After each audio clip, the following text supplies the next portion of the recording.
Hey everyone, and welcome back to the channel. If this is your first time ever being here, then welcome to Tawaiko. If you're returning, welcome home. Now, corny jokes out of the way, we're doing a big water change on the 55 because we're doing a cool rehome today. So we're gonna go ahead and flip the what's it called?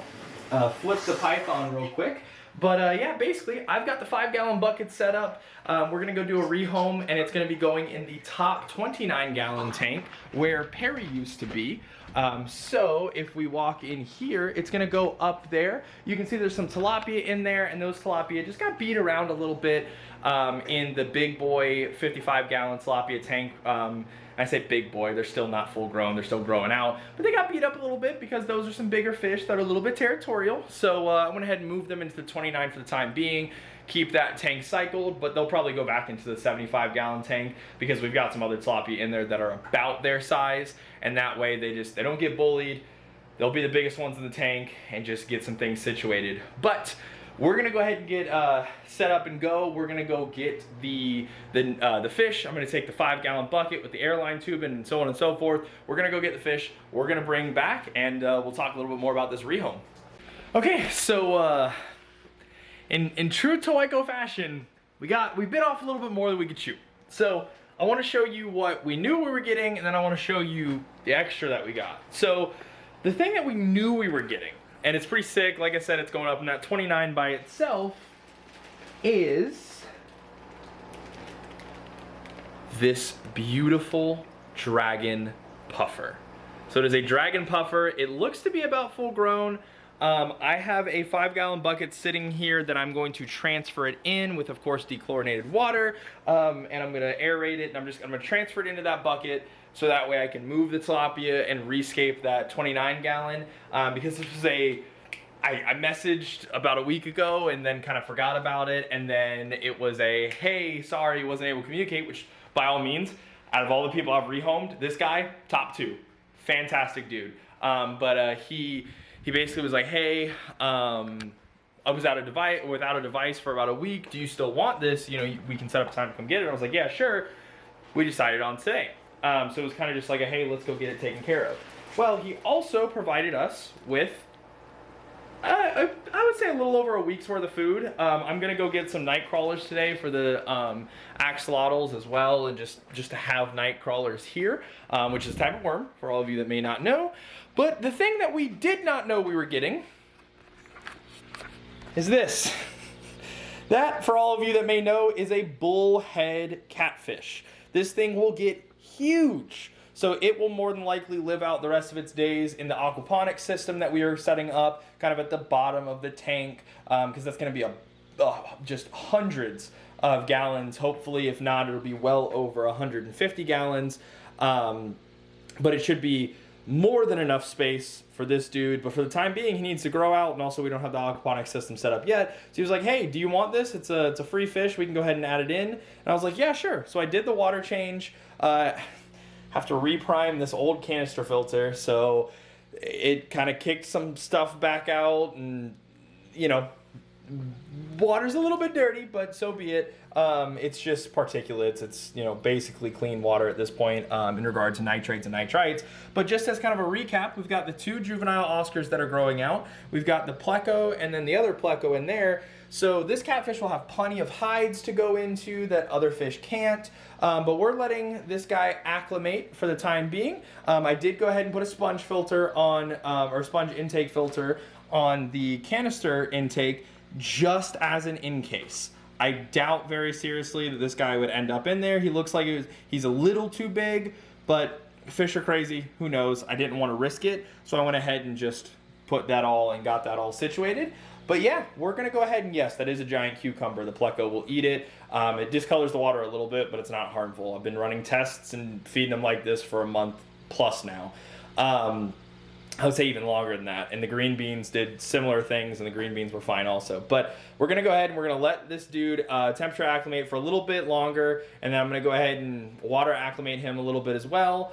The black Oscar did come up and kind of nip at the bag once out of curiosity. It wasn't a strong nip, it was just a little bup, kind of thing, and then got freaked out, and you can see all of them are in the corner except for the one that's in the log. But I think this is going to go well.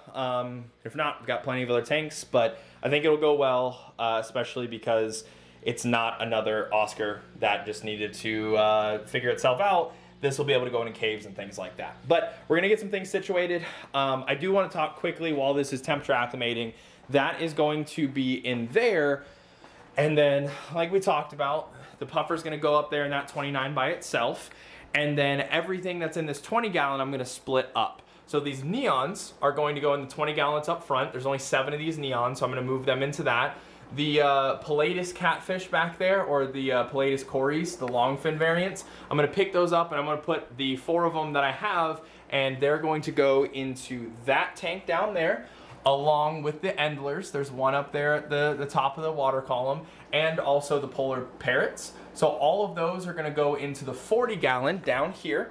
And then the neons, like I said, they're going to go in the 20 out there. And I'm going to use that tank as a temporary hold for the crawfish. So that way I can keep the crawfish alive, so I can feed out the crawfish and take it from there. So yeah, it's gonna be some work. But we're gonna go ahead and let that catfish temperature acclimate for a little bit. Then I'm gonna crack open the bag, get it some water acclimation as well, just to make sure everything's good and good to go.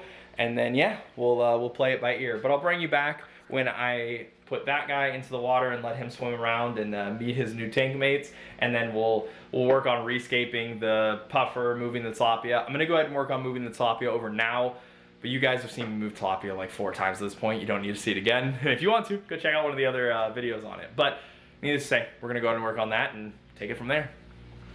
Okay, so we went ahead and we just took him out of the bag of water, and now he is going in to the 55.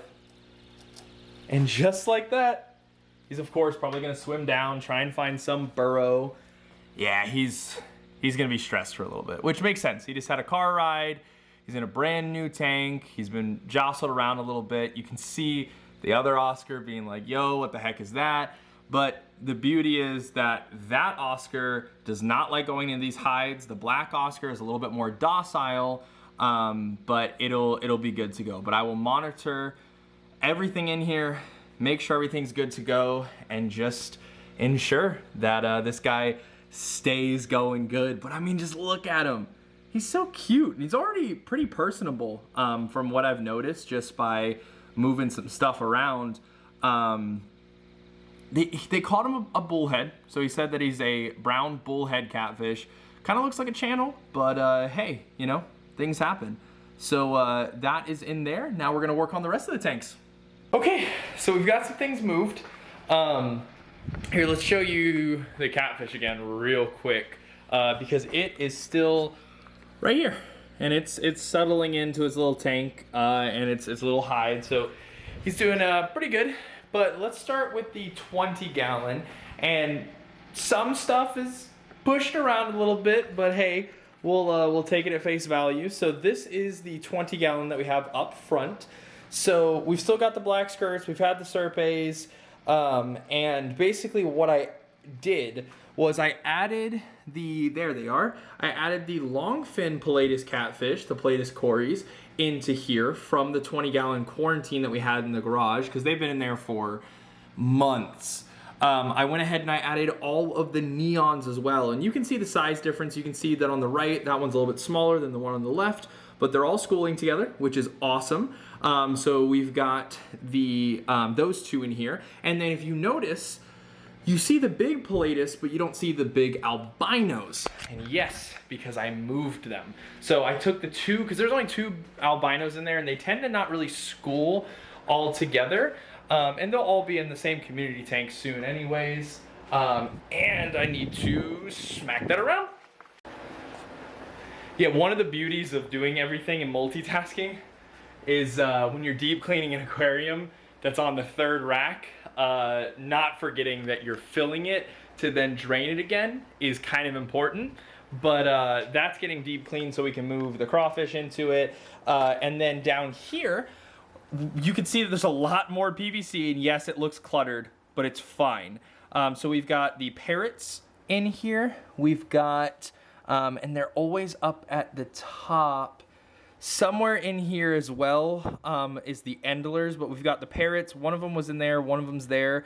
We've got the big albino cories. I put both of them in here, and then we've got the endlers in here as well. So we moved the parrots and the cories and the endlers here. We moved the neons and the other cories into the other aquarium. So there's definitely, this is getting filled, but we'll be moving it into a planted 55 aquarium soon. Went ahead and took out the PVC pipe that was up here and moved it to there. And once I clean that 20 gallon, I'm going to use this bucket and pull out all this sand and then basically put some more of that play sand type sand into this 29 and then get things situated. But I'm gonna clean this up. I've got the puffer in that 5 gallon filled with water, temperature and water, acclimated it, and then I took the thermometer, or not thermometer, the heater that was in that tank, and I went ahead and put it into the 5 gallon.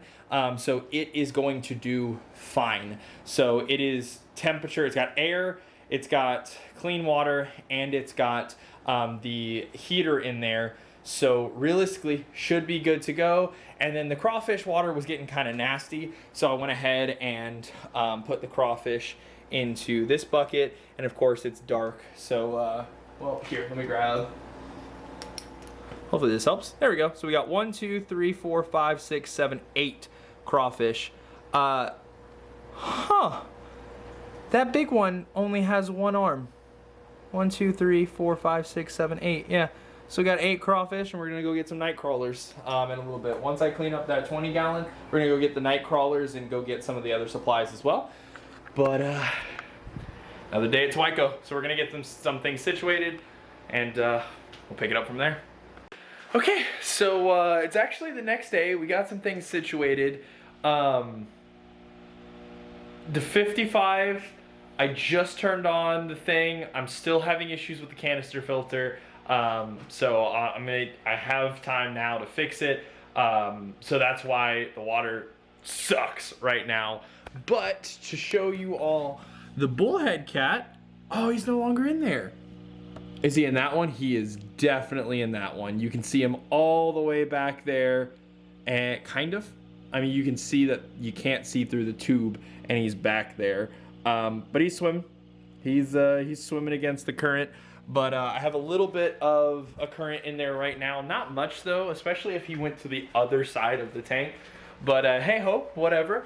I am doing some cleaning right now of this tank and doing a water fill. But just to show you all the crawfish tank that I got set up. So we've got the crawfish tank situated, just got a pile of rocks. I'm gonna drop the water level a little bit so that way they can perch out of those rocks out of the water. Looks like he's the big bad crawdad, and everyone else is kind of just his underlings, but there's still 8 crawdads in there, all situated. I'm just gonna pop that uplift tube off of that and then lower the water down so that way they can crawl out of the water. Exciting news, we've got more eggs, so hey ho. And then we've got the puffer tank.